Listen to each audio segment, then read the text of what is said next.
அனைவருக்கும் வணக்கம். கும்பராசிக்காரர்கள் யாரையும் நம்பக்கூடாது. ஆட்சி பலத்தை இழக்கக்கூடிய ராசியின் அதிபதியான சனிக்கு நட்பு கிரகமாக இருக்கக்கூடிய சுக்கிரனின் அமைப்பால் ஏற்படக்கூடிய அதிரடியான மாற்றங்கள் என்ன என்பதை ஆராய்ந்து பார்க்கும்போது, கும்பராசிக்காரர்களை பொறுத்தவரைக்கும் தற்போது அக்டோபர் 10ஆம் தேதி முதல் ஆட்சி பலத்தை இழக்கிறார் சுக்கிரன். இதனால் யாரையும் நம்பக்கூடாது. எதை செய்தாலும் உங்களுடைய மேற்பார்வையில் வைத்துக்கொள்வது மிக சிறப்பான ஒரு அமைப்பாக பார்க்கப்படுகிறது.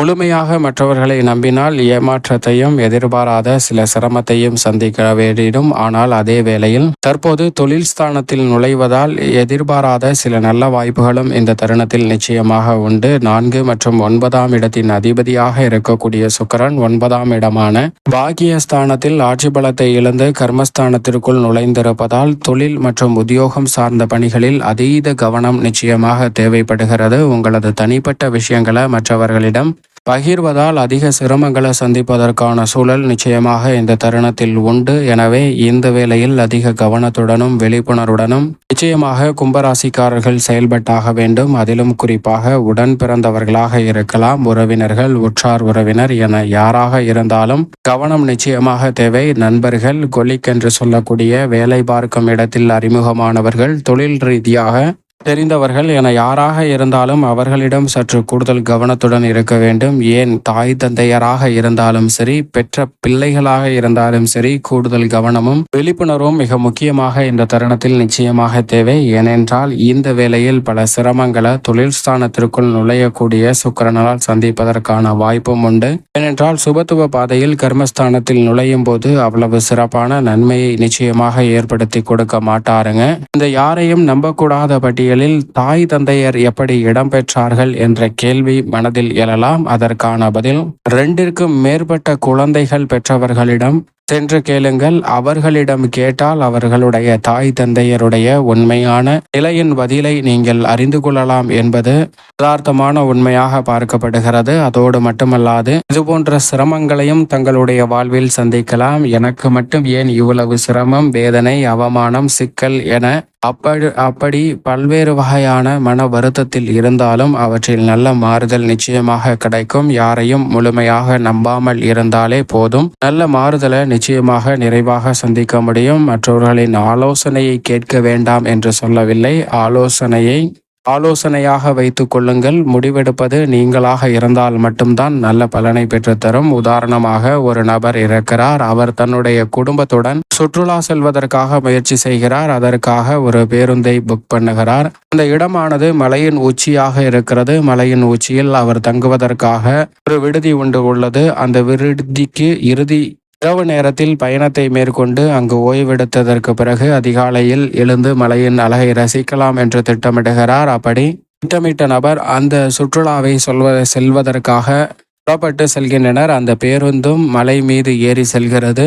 அவர்கள் தங்க வேண்டிய இடத்திற்கு அருகாமையில் அந்த பேருந்து வரும்போது கட்டுப்பாட்டை இழந்து பள்ளத்திற்குள் விழுகிறது. தடுமாறி விழுந்த அந்த பேருந்து பக்கத்தில் இருந்த புதர் போன்ற அமைப்பில் சிக்கிக்கொள்கிறது. அதில் பயணித்த அனைவருமே இந்த பேருந்து சிக்கிக்கொள்ள அதன் வழியாக மேற்பகுதியில் ஏறி அங்கிருந்து அனைவரும் பாதுகாப்பாக வெளியே வருகின்றனர். அந்த நபரும் தன்னுடைய குடும்பத்தினர் அனைவரையும் பாதுகாப்பாக வெளியேற்றுகிறார். அவர் வெளியே வரும்போது அந்த பேருந்து சிறிது குலுங்குகிறது. எனவே அவர் தடுமாற்றத்தை சந்தித்து பேருந்தின் மற்றொரு முனைக்கு செல்கிறாருங்க. மற்றொரு முனைக்கு செல்வது மட்டுமல்லாது அங்கிருந்த கண்ணாடி உடைத்து கொண்டு வெளியே செல்கிறார். ஆனால் அந்த பேருந்தின் கம்பியை பிடித்து விட்டார். அந்த கம்பியை கெட்டியாக பிடித்து கொண்டு தூங்கிக் கொண்டிருக்கிறார். மேல்புறத்தில் பாதுகாப்பாக இருக்கக்கூடிய நபர்கள் தங்களிடம் இருக்கக்கூடிய செல்போன், டார்ச் லைட் போன்றவற்றின் மூலமாக வெளிச்சத்தை அந்த இடத்தில் அடித்து பார்க்கிறார்கள். அது மிகுந்த ஆழமான பகுதியாக தெரிகிறது. எனவே அனைவரும் அந்த பேருந்தின் கம்பியை விட்டுவிடாதீர்கள் என்று கத்த அவருக்கு மேலும் அச்சம் சொல்கிறது.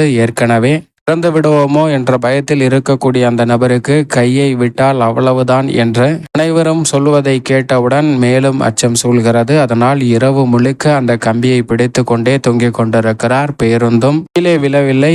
அடுத்த நாள் காலை விடுகிறது. அப்போது பார்த்தால் அந்த பள்ளத்தாக்குக்கு இறங்குவதற்காக ஒரு படிக்கட்டு போன்ற அமைப்பு திட்டானது அவர் தொங்கிக் கொண்டிருக்கக்கூடிய இடத்திற்கு ஒரு அடி கீழே இருக்கிறது. அவர் பேருந்தின் கையை விட்டிருந்தாலும் அந்த திட்டில் பாதுகாப்பாக இறங்கி இருக்கலாங்க. ஆனால் மற்றவர்களுடைய பேச்சை கேட்டதால் இரவு முழுக்க தொங்கிக் கொண்டே இருக்க வேண்டிய சூழல் ஏற்பட்டது. இது போன்றுதான் கும்பராசிக்காரர்களுடைய வாழ்விலும் அநேக நேரத்தில் நாம் தேடி கொண்டிருக்கக்கூடிய பிரச்சனைக்கான தீர்வு மிகவும் அருகில் இருக்கும். ஆனால் அந்த பிரச்சனைக்கான தீர்வை கண்டுபிடிக்காமல் இவர் எப்படி பேருந்தை பிடித்து தொங்கிக் கொண்டிருந்தாரோ அதே போன்றுதான் நாம் பிரச்சனைகளை மட்டும் பிடித்து கொண்டு தொங்கிக் கொண்டே இருக்கிறோம். எனக்கு மட்டும் பிரச்சனை, ஏன் பிரச்சனை ஏன் தீரவில்லை என்று பல வகையில் வருந்தி கொண்டிருக்கிறோம் என்பதுதான் யதார்த்தமான உண்மை. அதை போக்க வேண்டும். அது மட்டுமல்லாது சில நேரங்களில் நாம் பிரச்சனையை விட்டு வெளிவர முயற்சி செய்தாலும் கூட அந்த பேருந்து குலுங்கியது போல் அந்த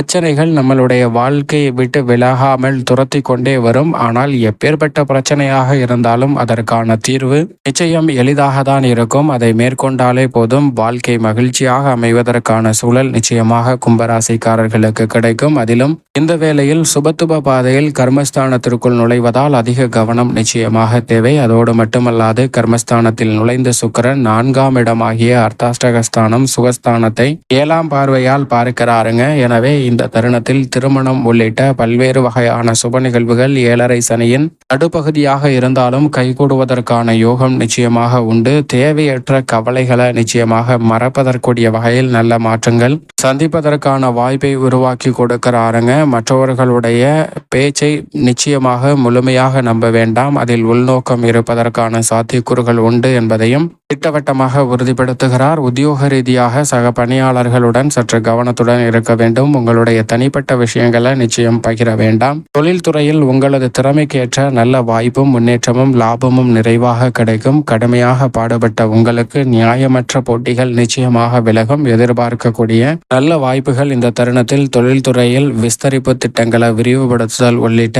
பல நன்மை நிறைந்த வாய்ப்புகள் நிறைவாக கிடைக்கும். கலைத்துறையின் நாயகனாக இருக்கக்கூடிய சுக்கிரன் கர்மஸ்தானம் என்று சொல்லக்கூடிய 10ஆம் இடத்திற்குள் நுழைவதால் கலைத்துறையில் புதிய வாய்ப்புகள் கிடைக்கும். புதிய தயாரிப்பு சார்ந்த பணிகள்ல பெரிய அளவில் கடன் சார்ந்த சுமையில் சிக்கிக்கொள்ளாத அளவிற்கு சுக்கிரன் இந்த தருணத்தில் நல்ல மாற்றத்தை ஏற்படுத்தி கொடுக்கிறாருங்க. உங்களுடைய திறமையின் பால் கிடைக்கக்கூடிய அனைத்தையும் பயன்படுத்துங்க.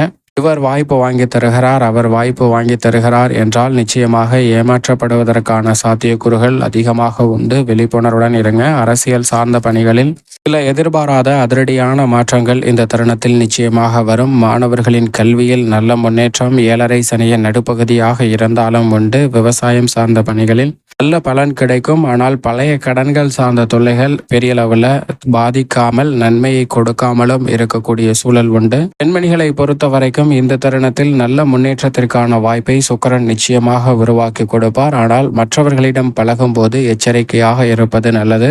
மேலும் இந்த தருணத்தை கும்பராசிக்காரர்கள் சாதகமாக மாற்றிக்கொள்ள நிச்சயமாக வாரத்தில் செவ்வாய் அல்லது வெள்ளிக்கிழமை விரதமிருந்து அருகாமையில் உள்ள வராகி அம்மன் ஆலயம் சென்று தீபமேற்றி வழிபாடு செய்யுங்கள். அப்போது தங்களுடைய வாழ்வில் நிறைவான வளர்ச்சியும் முன்னேற்றமும் திருப்திகரமாக அமைவதற்கான யோகம் நிச்சயமாக கும்பராசிக்காரர்களுக்கு கிடைக்கும்.